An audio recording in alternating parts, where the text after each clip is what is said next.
Bonjour à tous, nous voici de retour pour un nouveau Mediascan.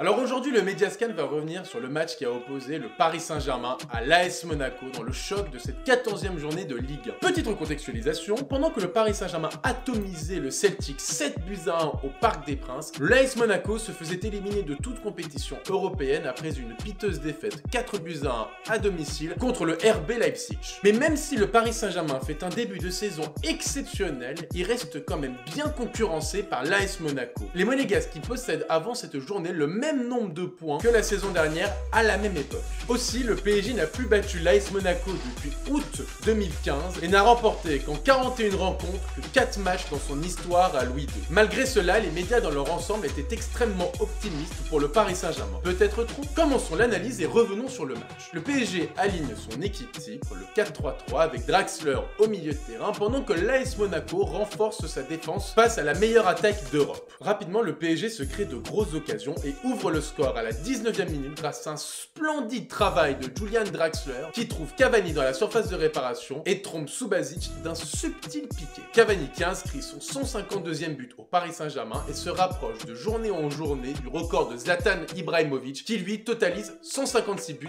sous les couleurs rouge et bleu. Ce même Cavani qui compte 16 buts en 14 journées de Ligue 1, une première depuis Josip Skoblar lors de la saison 70-71. C'est dire du début de saison de l'Uruguayen. Le numéro 9 parisien qui a été adoubé par le journaliste de RMC Daniel Riolo dans l'afterfoot d'hier soir. Écoutez. C'est formidable le retournement sur Cavani. Qu'est-ce qu'on n'avait pas entendu depuis qu'il arrive au PSG. Dans l'after, personne n'a jamais dit...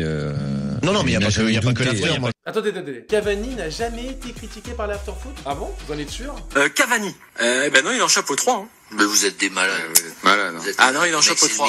Revenons sur le passeur décisif Julian Draxler qui est devenu indiscutable dans cette équipe. Sur les 10 derniers matchs du PSG, il y a eu 7 matchs où le numéro 23 a été titulaire au milieu de terrain. Il a été auteur de 2 buts et a délivré 3 passes décisives. Le Paris Saint-Germain, sur ces 7 matchs, a marqué 30 buts et n'en a encaissé que 5. Son match d'hier a été largement mis en avant par les médias ou encore par le journaliste de RMC, Nicolas Villas, hier soir aussi dans l'after. C'est Draxler. Moi, je trouve qu'il a fait un match énormissime face à Monaco aujourd'hui. J'adore le voir à ce poste-là, au milieu de terrain, dans le cœur du jeu. Il avait de temps en temps joué là aussi avec l'équipe d'Allemagne, dont il était le capitaine également. Voilà, ce gars est en train de s'imposer dans cette équipe. C'est très souvent lui avec... Bon, même si plus tôt dans la semaine, Draxler était critiqué pour son manque d'influence dans le jeu, et ce même article faisait part de ses envies de départ, ou pas. Enfin, j'avais pas tout compris, donc je vous laisse juger par vous-même. Alors, je précise, il y a un code couleur, donc en jaune, ce sont ses envies de rester, et en bleu, ses envies de départ. Donc Draxler déclarait à la veille du match amical entre l'Allemagne et la France, je ne lorgne pas sur un départ du PSG cet hiver ou en été. Ici, ça semble clair. Puis 10 lignes plus tard, il est dit dans ce même article, il a toutefois clairement dit à ses proches qu'il devait jouer régulièrement d'ici cet été. Même s'il se dit satisfait de la situation actuelle, il aimerait sentir plus de confiance de la part d'Emery et appréhende un peu la phase retour. J'ai pas tout compris. Est-ce qu'il est satisfait? Est-ce qu'il est pas satisfait? Et quand on pense que certains voyaient Thauvin comme meilleur que Draxler, voire pire qu'il était juste un joueur surcoté. Rappelez-vous de ce que disait Grégory Schneider lors de l'arrivée de Julian Draxler au Paris Saint-Germain en janvier dernier. Écoutez parce que c'est une pépite. C'est grave. Honnêtement, c'est grave. Vous verrez s'il casse la baraque pendant 3 mois. Et là où ça me rend dingue, c'est que c'est de la com. Tout ça, c'est de la com. Le problème dans le foot, vous savez ce que c'est? C'est qu'il y a des matchs. Et c'est qu'à un moment donné, le mec, il va mettre un short et on va voir ce qu'il a dans le ventre. Bon, passons. Les Parisiens continuent à pousser et doublent la mise grâce à Neymar sur... Attendez, je vais dire le mot interdit. Bon allez, je me lance. Sur penalty.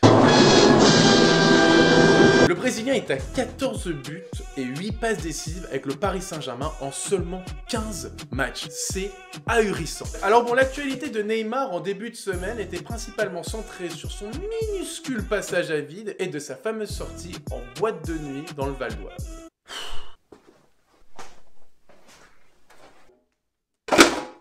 Bon, et depuis cette fameuse virée nocturne, il a marqué 3 buts et délivré une passe décisive en 2 matchs. Alors ne vous inquiétez pas, un Mediascan arrivera bientôt et sera centré sur le traitement médiatique de Neymar depuis son arrivée au Paris Saint-Germain. Donc restez connectés, on en reparlera bientôt. Nice.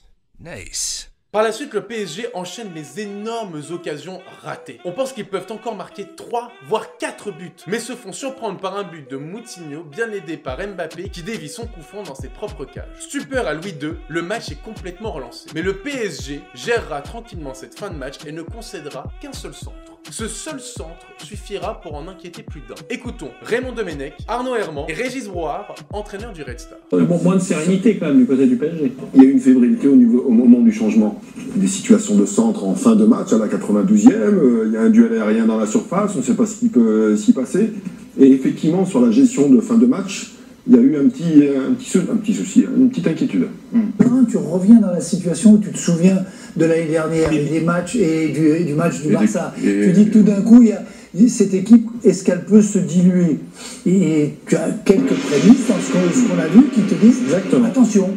Dans les matchs de haut niveau, qu'est-ce qui va se passer? Le Paris Saint-Germain gagne donc ce match tranquillement 2-1 et accroît son avance en Ligue 1. Alors quel bilan peut-on tirer de cette semaine? Eh bien le Paris Saint-Germain a réussi haut la main tous ses tests. Si l'écart au score contre les Monégasques est faible, la performance parisienne a été saluée par tous. Le PSG compte 9 points d'avance sur son nouveau dauphin, l'Olympique Lyonnais. Le PSG qui fait son meilleur début de saison de son histoire en Ligue 1 avec 38 points en 14 journées, est aussi la meilleure attaque d'Europe avec 69 buts en 18 matchs, dont 45 en 14 matchs de Ligue 1. Pour retrouver de tels chiffres, il faut remonter à la saison 1969-1970 et l'AS Saint-Étienne. Le PSG qui est aussi la meilleure attaque de l'histoire de la Ligue des Champions en phase de groupe avec 24 buts en 5 matchs. Le club parisien est deuxième meilleure défense de la Ligue 1, juste derrière Montpellier. Ces stats me font dire que quoi qu'il en advienne cette saison, profitons de l'instant présent, parce que c'est juste extraordinaire ce que l'on vit là. Certainement unique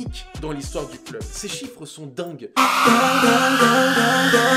C'est tout pour ce Mediascan spécial PSG Monaco. Merci d'avoir suivi cette vidéo. N'hésitez pas à commenter et partager cette vidéo. On se voit très prochainement et comme vous le savez tous, allez Paris!